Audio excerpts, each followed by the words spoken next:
Este es el cuarto y último video que vamos a ver acerca de amenazas de seguridad hablando de teoría solamente. En este video lo que vamos a estar viendo es los ataques hacia los endpoints. Como ya habíamos visto, los endpoints se refiere a los usuarios finales, las PCs de los usuarios finales, y nos vamos a enfocar en lo que son los virus, los gusanos, los troyanos y los buffer overflows o los overflows de los buffers. Y básicamente lo que vamos a ver es qué es cada uno de ellos y cuál es la tecnología de Cisco que nos va a ayudar a evitar que tengamos este tipo de problemas en nuestra red. Lo que vamos a ver más adelante en detalle es de que los elementos de seguridad de Cisco para proteger a los hosts o los endpoints, vamos a encontrar lo que es el Cisco Security Agent o CSA. Y básicamente lo que hay que saber del CSA es de que se basa en una tecnología que ve el comportamiento que existe entre las aplicaciones y nos va a proteger contra los virus, contra los troyanos y contra los gusanos. Es importante entender que el Cisco Security Agent no es un antivirus. Muchos piensan que es un antivirus y cuando ven el precio no pueden creer que pueda costar tanto un antivirus, pero realmente el Cisco Security Agent, como vamos a ver más adelante, no es un antivirus como tal. Sí te protege contra los virus, pero no se puede vender como un antivirus porque es mucho más que eso. Después también tenemos lo que es el NAC o Cisco Network Admission Control. Básicamente lo que nos va a ayudar el NAC es que cada host que entre a la red debe de tener una política de seguridad que esté cumplida por esa PC para que realmente pueda entrar a la red. Lo que quiere decir es de que, por ejemplo, nuestra política de seguridad puede decir, por ejemplo, debe de tener Windows XP con el parche número X. Debe de tener el antivirus McAfee con la última versión que es esta. Debe de tener el software especializado de, por ejemplo, el Cisco Security Agent lo debe de tener. Entonces nosotros vamos a poner todo ese tipo de reglas con el NAC y cuando alguien quiera entrar a nuestra red debe de cumplir con todas esas reglas para que le pueda dar acceso a la red. Si no cumple con todo lo que le dijimos que debería de cumplir, no vas a poder accesar a la red. Ahora, los que no cumplen, como aquí dice, se les puede negar el acceso o se puede poner en cuarentena o acceso restringido. Y el acceso restringido por lo regular es el acceso a servidores para que puedas bajar los parches de Windows que te faltan, la definición de virus más nueva de McAfee, etc. Entonces para eso nos va a ayudar el NAC. Y luego tenemos la definición de Cisco de Network Infection Containment, y eso se refiere a cómo podemos defendernos de los ataques más nuevos. Y lo que nos dice Cisco es de que lo que nos va a ayudar a hacer eso es el NAC, el CSA o el Cisco Security Agent junto con un IPS. Antes de ver las vulnerabilidades que existen en el software, debemos de saber que el software, hablando de seguridad, se puede hablar de la seguridad de los sistemas operativos, como puede ser Windows, como puede ser Linux, como puede ser macOS, y que también debe haber seguridad en las aplicaciones que corren arriba de ese sistema operativo, aplicaciones como puede ser Word, Excel, etc. Entonces, una cosa es la seguridad de los sistemas operativos y una cosa totalmente diferente es la seguridad en las aplicaciones que corren arriba de esos sistemas operativos. Los sistemas operativos en sí tratan de dar seguridad a las aplicaciones. Y básicamente tenemos 5 maneras en las que los sistemas operativos les da esta seguridad a las aplicaciones. La primera que vemos es Trusted Code. Y el Trusted Code significa que nos podemos asegurar que el código del sistema operativo no está comprometido, que es correcto, que es auténtico. Ese es el Trusted Code. Por ejemplo, cuando ustedes bajan de internet un software, y eso lo van a ver cuando bajan un software muy grande, hay veces que el que pone el software para que lo puedas bajar incluye un MD5, un hash, y tú cuando lo bajas corres el hash y te fijas que el número sea idéntico. Por lo regular lo haces para ver si realmente lo bajaste bien, pero más allá que eso, también ahí nosotros estamos autenticando que realmente lo que bajamos es lo que deberíamos de bajar y no otra cosa. El Trusted Path lo que significa es que la aplicación se da cuenta que realmente el software es real y no es un troyano, por ejemplo. Entonces ese es el Trusted Path. La parte de el Privileged Context of Execution lo que nos dice es de que dependiendo de cómo te autenticaste cuando entraste al sistema operativo, vas a tener ciertos privilegios basados en esa identidad. Por ejemplo, si tú te logueas como administrador, tienes otros permisos que si te logueas no como un administrador. Process Memory Protection and Isolation lo que nos quiere decir es de que sí hay una separación entre usuarios y datos, que sí están separados. Y por último, la parte de Access Control to Resources, lo que el sistema operativo nos está tratando de dar es confidencialidad e integridad de los datos. Eso sí hay que saberlo de memoria para el examen. ¿Cuáles son las técnicas que se siguen para proteger los endpoints de las vulnerabilidades de sistemas operativos? Uno ya lo habíamos visto, que es el concepto de el privilegio menor, que como ya habíamos visto lo que significa es de que a los usuarios les vamos a dar el privilegio más pequeño que necesiten para poder hacer su trabajo.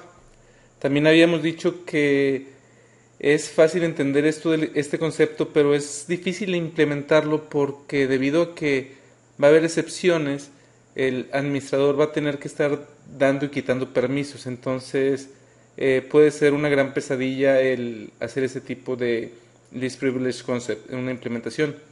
La otra cosa es isolar los procesos, que estén realmente separados, que un proceso no tenga que ver con otro proceso dentro del sistema operativo.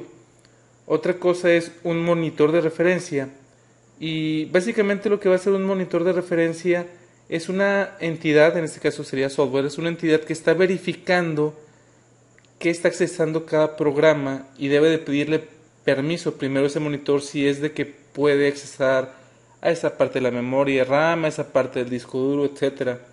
Y finalmente el tener piezas de código verificables y muy pequeñas. Entre más pequeñas y más verificables es mucho más fácil que en este caso el monitor pueda ver si ese código puede accesar una parte de la memoria RAM, etcétera. También debemos de saber que cuando un hacker o alguna persona toma ya una aplicación, puede hacer un ataque directo o un ataque indirecto. Un ataque directo se refiere a que el que está atacando hace que la aplicación haga tareas usando los privilegios que tiene la aplicación. Si por ejemplo el que ataca tiene nada más el user y el password para entrar a una cuenta de Windows, y ese usuario en particular tiene una aplicación y esa aplicación puede entrar a una base de datos, puede ser un ataque totalmente directo. Un ataque indirecto también se le conoce como escalación de privilegios, y es cuando el que ataca puede tomar un sistema pequeño y después ataca la aplicación desde ese sistema pequeño. Entonces ese es el directo y el indirecto. Y lo que Cisco nos dice es de que el Cisco Security Agent nos puede prevenir los dos tipos de ataques. El ataque más común que nos vamos a encontrar hacia las aplicaciones es el de buffer overflows. Ese es el típico manera de atacar una aplicación. Y básicamente lo que se hace es sobreescribir la memoria de una aplicación, el stack, dándole muchos datos a ese buffer de entrada. Los que estudiaron sistemas se podrán acordar cuando vieron las filas y las pilas. Básicamente una pila es cuando tú vas poniendo información y después vas sacando lo que está más arriba. Entonces, si tú le das mucha información, lo que quede hasta arriba es lo que va a tomar la aplicación. Si por ejemplo lo que ponemos hasta arriba es código malo o código que vaya a ser algo malo, ese código lo va a ejecutar la aplicación, porque finalmente, como dice en el tercer punto, usa la aplicación o la naturaleza de la aplicación contra ella misma. Por lo regular es un bug en la aplicación lo que nos ayuda a hacer un buffer overflow, y como les había comentado, lo que hace es inyectar código malicioso.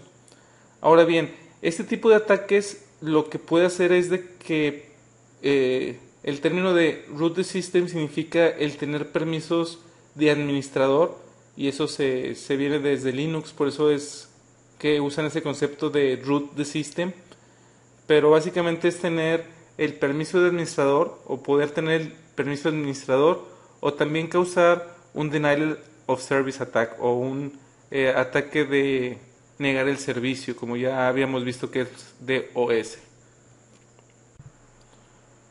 ¿Qué son los gusanos? Para saber qué son los gusanos, lo primero que debemos de saber es de que se pueden replicar ellos mismos y no necesitan un host. Aquí, hablando de host, no estamos hablando de una computadora, sino host se refiere a un archivo. Es decir, un gusano no necesita de un archivo que esté infectado para que se replique. De hecho, los gusanos viven, por decirlo de alguna manera, viven en la memoria RAM.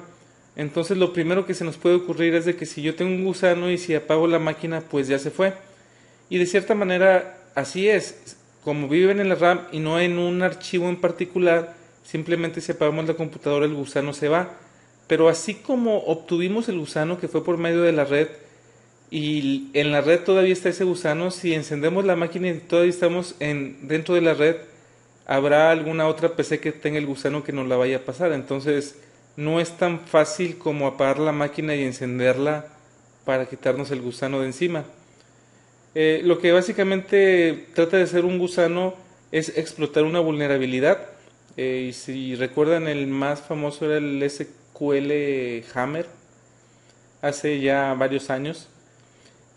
Algo importante que también debemos de saber de los gusanos es que no se necesita de la participación del usuario para que lo obtengas. Es decir, tú solamente estás conectado en la red y de repente ya tienes el gusano. No es de que recibiste un attachment, le dices doble clic, o recibiste un correo y le das un clic a un link. El usuario final no hizo nada malo o no hizo nada extraño, y simplemente el gusano le llegó por la red. Y otra cosa importante es saber de que este tipo de ataques de gusanos se expanden de una manera muy rápida.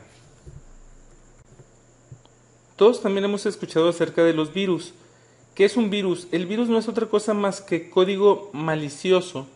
A diferencia del gusano, el virus sí necesita de un host, y otra vez el host no se refiere a una computadora en este caso, sino se refiere a un archivo. La replicación ocurre cuando ese virus va e inyecta otro software con ese código malicioso. Aquí lo importante que debemos de considerar es de que sí se necesita que el usuario haga algo. En este caso, por ejemplo, darle doble clic a un .exe. Por lo regular los virus están en los .exe, no necesariamente nada más en ellos. Puede ser también en un archivo de Word o lo que sea, pero sí necesita la activación del usuario de alguna manera. Una cosa interesante de los archivos, como yo creo que ya han escuchado, es de que puede que lo tengan y no se activa hasta una fecha o una hora en particular.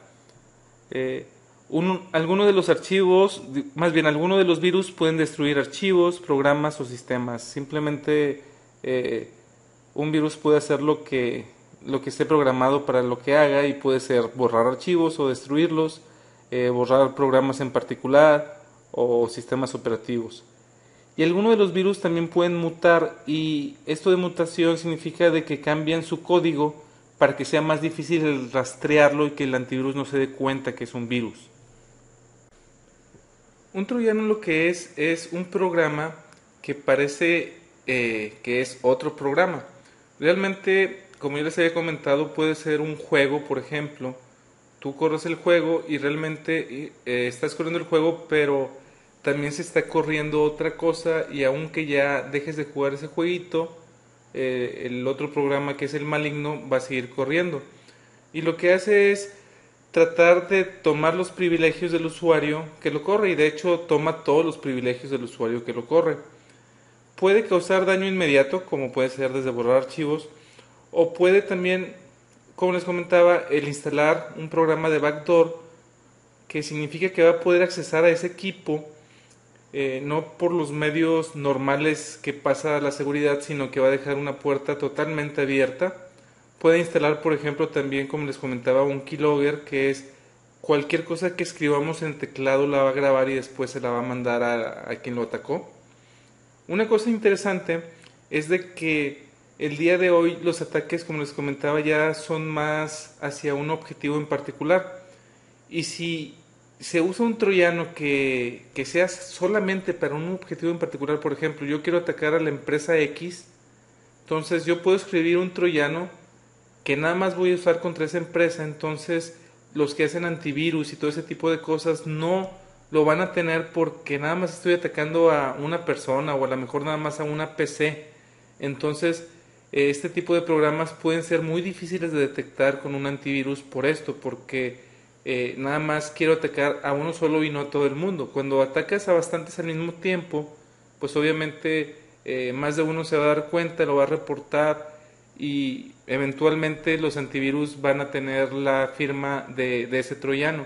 Pero si es algo tan particular, solamente hacia una PC, pues es muy difícil darte cuenta que te estén atacando. ¿Cómo funciona el ataque de un gusano? Tenemos varias fases. La primera fase es habilitar la vulnerabilidad, y es como llega a la red el gusano. Puede ser, por ejemplo, por medio de un attachment, puede ser un troyano, puede ser un botnet, o puede ser un buffer overflow. Cualquiera de esas cosas puede habilitarnos a la primera máquina, al gusano. Después sigue la parte de propagación, que es cuando se replica el gusano y busca otros sistemas. La parte del payload es cuando altera archivos. Por ejemplo, Nimda era lo que hacía.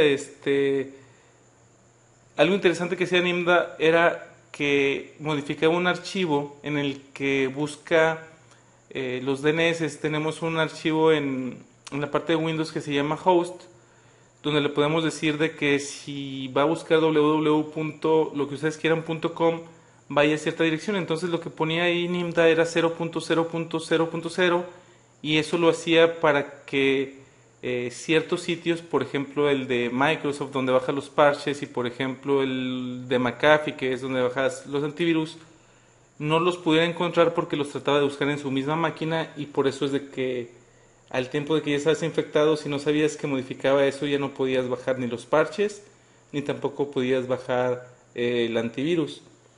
La parte del proof phase es cuando busca vulnerabilidades en otros sistemas que están dentro de la red. ¿Y cómo lo hace? Lo hace igual que los hackers.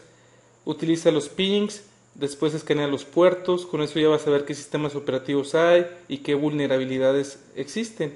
Ya que sabe esto, qué vulnerabilidades existen en ese sistema o en esa red, en qué hosts están, sigue la parte de la fase de penetración.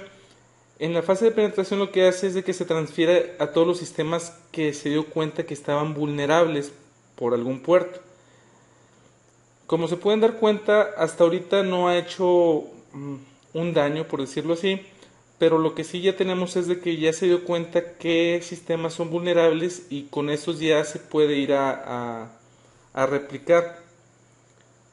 Esa es la parte de penetración. Después sigue la parte del persist phase, y básicamente lo que el gusano quiere hacer es de que, como sabe que vive en RAM y si se apaga ya no va a existir, va a tratar de quedarse en ese host aunque se rebotee la máquina. ¿Cómo lo va a intentar hacer? Pues modificar código del sistema operativo, como puede ser el registry o algo así. Después de ahí sigue la fase de propagación, y es cuando busca vecinos que sean vulnerables también, para que el gusano se quede también junto con ellos. Es decir, de que no nada más una PC esté infectada, sino todos en la red. Y por último está la fase de Paralyze Phase, que es cuando realmente sucede el ataque. ¿Cuáles son el típico ataques de los gusanos? Pues que borran archivos, robar información, un ataque de DOS o un ataque de DDoS. Básicamente así es como trabaja un gusano. Cuando Cisco no puede competir contra algo, contra una solución, básicamente lo que hace es comprar a esa otra compañía con la que no puede competir. Así nace Ironport. Ironport era una compañía totalmente ajena a Cisco y hace unos años, no sé, hace 2, 3, 4 años, no estoy seguro de la fecha, Cisco compra Ironport. Ironport, la serie S, lo que tiene es protección de correo y lo utiliza por medio de monitoreo y es una base de datos que se llama Senderbase. Está muy interesante lo que hace el Ironport y créanme que lo he visto funcionar y sí vale la pena. Tiene una tecnología de reputación de web y básicamente lo que es de que el Ironport sabe qué páginas web son confiables y cuáles no.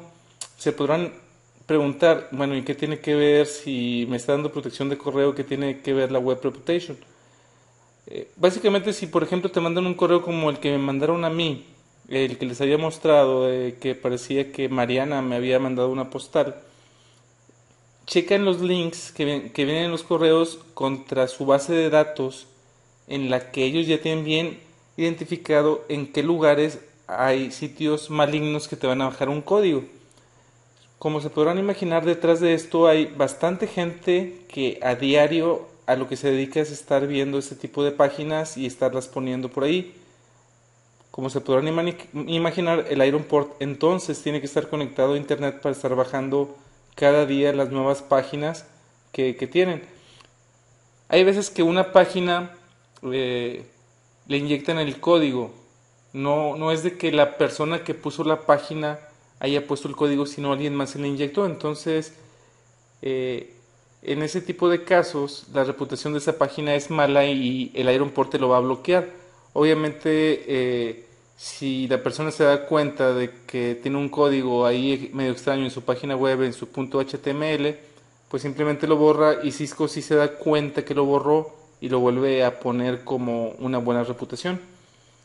El Ironport utiliza lo que se le llama Dynamic Vectoring Streaming, DVS Engine, y básicamente lo que hace es que tiene una base de firmas que la checa con spyware. Entonces también podemos verificar spyware con el Ironport.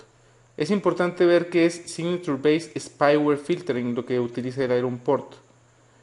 Y finalmente el Ironport también nos da herramientas de administración y de reporteo. Por ejemplo, en los reportes puedes ver que tantas personas recibieron correo con links extraños o con links que iban a páginas dañinas, por ejemplo. Créanme que sí lo he visto funcionar el Ironport y está muy interesante. La serie M de Ironport básicamente lo que hace es una herramienta de administración. Como podemos ver aquí, nos dice que tiene top performance para todas las aplicaciones que utilizan Security Gateways y que podemos tener este serie M en en un solo lugar y desde ahí podemos manejar, obtener información, monitorear y auditar toda la seguridad corporativa según las políticas que nosotros tengamos de seguridad. Entonces, esta parte de aquí del Ironport, la serie M, la verdad no la he visto funcionar, pero no es como la de la serie S, que esa es la que nos ayuda en sí a ver la parte de seguridad. Es decir, si nada más se van a comprar uno, obviamente se tienen que comprar el S, el M no les va a servir de nada. El M les va a servir cuando tienen varios S's. Del Cisco NAC que les había platicado un poco, básicamente lo que nos va a ayudar es a estar seguro que cada computadora que esté conectada a nuestra red sigue las políticas que nosotros definimos y debemos de saber de que hay dos tipos de NAC, el NAC Framework y el NAC Appliance.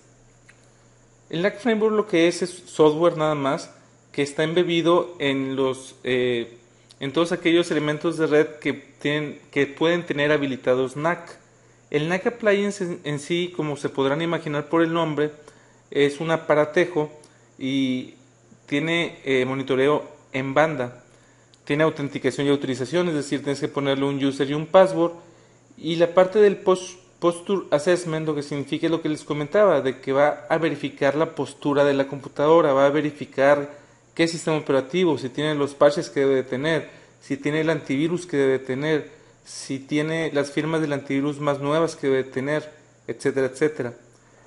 También lo que ya les había comentado es de que los puede poner en cuarentena o los puede poner en remediación. En remediación quiere decir de que lo va a poner en una VLAN en la que puede accesar a servidores que tienen todo el software necesario para que esa máquina pueda cumplir con las políticas y ahora sí se pueda conectar a la red. Por último tenemos lo que es el Cisco Security Agent. Lo que Cisco nos dice del Cisco Security Agent es de que tiene capacidades para servidor, para desktop y para Point of Service Computing System. De hecho, el software es diferente si lo compras para servidor o si lo compras para una desktop, y de hecho también los precios son diferentes. Lo que debemos de saber del Cisco Security Agent es de que lo que hace es utilizar interceptors, o es un código que intercepta señales, como lo vamos a ver a continuación. Básicamente tenemos 4, tenemos el File System Interceptor, el Network Interceptor, el Configuration Interceptor y el Execution Space Interceptor. Cada uno de estos interceptors hace cosas totalmente diferentes. Por ejemplo, el File System Interceptor lo que hace es de que todos los requerimientos de tanto de escritura como de lectura pasan por ese interceptor y se da cuenta si realmente el que está tratando de entrar a ese archivo para leerlo o para escribirlo es correcto o no. Tenemos la parte del Network Interceptor, y como se podrán imaginar, lo que hace es verificar todos los requerimientos de red, tanto lo que entra como lo que sale. El ejemplo típico aquí podría ser de que si alguien está escaneando nuestro servidor, nuestro PC que tiene Cisco Security Agent, y escaneando en cuanto a decir, a ver, ¿tienes abierto el puerto TCP1, sí o no? El puerto 2, 3, 4, 5, 6, y así se va a dar cuenta el Network Interceptor que alguien está escaneando todos los servicios, entonces se da cuenta que es un ataque y lo bloquea. Tenemos también lo que es el Configuration Interceptor, y lo que nos va a ayudar el Configuration Interceptor es a darse cuenta si alguien quiere modificar archivos del sistema operativo. Hablando de Windows, por ejemplo, es cuando alguien trata o cuando un programa trata de modificar el registry. Hablando de Linux, es cualquier archivo RC, que es el equivalente, por decirlo así, del registry de Windows, se da cuenta y lo bloquea. Tenemos también el Execution Space Interceptor, y para lo que nos va a ayudar este interceptor es para que no haya buffer overflows, para que la memoria esté verificada, que esté bien, cualquier cosa de entrada y salida de cualquier dispositivo, que alguien no vaya a tratar de poner DLLs, por ejemplo. Entonces, con esto que hablamos de los interceptors, podemos decir que el Cisco Security Agent, como pueden ver, no es un antivirus, como mucha gente lo trata de vender. Se puede decir que el Cisco Security Agent es un firewall distribuido, porque finalmente si sigue reglas, y esto se basa en el Network Interceptor. Podemos decir también que el Cisco Security Agent es un HIPS, la H es de host, es un IPS en un host. Como pudimos ver en el ejemplo del escaneo de los puertos, eso es algo típico que hace el IPS, detectar ese tipo de ataques. También Cisco dice que es una application sandbox, y eso quiere decir que podemos probar software que no sabemos si es benigno o maligno en una PC que esté corriendo el Cisco Security Agent. Nos dice también que previene los ataques de gusano. ¿Y cómo los previene? Como se podrán imaginar de lo que acabamos de platicar, es por medio del Network Interceptor y por medio del Execution Space Interceptor. También nos dice que es un monitor de los archivos que sí sean íntegros, y como se podrán imaginar, el File Integrity Monitor se basa básicamente en el File System Interceptor y en el Configuration Interceptor, que son los que habíamos visto que verifica de que no se vaya a escribir algo en un archivo de configuración. Algo importante también es de que Cisco no pone como mejor práctica el tener todas las PCs en una corporación con el Cisco Security Agent, y esto es por el precio. No es muy fácil que una empresa que tenga 500 PCs irles a vender 500 licencias del Cisco Security Agent cuando cada una vale 100, 200, 300 dólares, una cosa así. Sí es medio difícil, y sobre todo porque finalmente lo van a ver como un antivirus, aunque les digamos que no lo es, así lo van a ver. Y la otra cosa es de que yo sí recomiendo bastante el Cisco Security Agent, por lo menos el ponerlo en los servidores importantes. Una licencia de servidor sí es más cara que una licencia de server, y finalmente un servidor se comporta de manera diferente a la de una desktop. Entonces el software sí es diferente. Con esto finalmente terminamos la parte de amenazas de seguridad. Es una parte muy extensa. Fueron un poco más de 3 horas. Y lo que les puedo comentar es de que sí hay que estudiar esta parte para el examen. Yo podría esperar el 10 o el 15% de lo que vimos en estas poco más de 3 horas en el examen. Y sí vale la pena el revisarlo, el estar conscientes de que sí lo debemos de estudiar para el examen.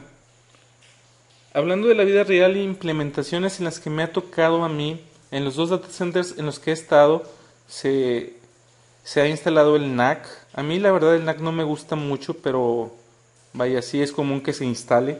El Cisco Security Agent lo he visto nada más en servidores, no en desktops, y la verdad es de que lo he visto funcionar, funciona muy bien.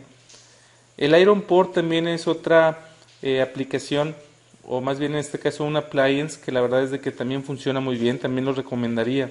Yo lo que no recomendaría, por ejemplo, es de que tengamos un router que intente ser firewall IPS al mismo tiempo, que tengamos un ASA que esté tratando de hacer lo que hace un Iron Port. La verdad es de que no lo recomiendo porque no funcionan tan bien como el appliance que está diseñado para hacer solamente eso. Esto que acabo de decir al final obviamente nunca se lo van a encontrar en ningún libro de texto, y tampoco se los van a preguntar en el examen. Simplemente como recomendación cuando les toque diseñar una red, el tener en cuenta eso, el decir de que un router va a poder ser IPS y firewall al mismo tiempo, además de rutear, la verdad es de que es descabellado. Igual y le pueden vender la idea al cliente y se las compre, pero la verdad es de que sí sería un mal diseño. Igualmente, si tienen a un ASA que le compran el módulo de anti-spam y anti-phishing, no sé qué tantas cosas, la verdad es de que tampoco yo lo recomendaría. Finalmente, el ASA es un firewall que también puede funcionar como concentrador de VPNs, pero nada más hasta ahí.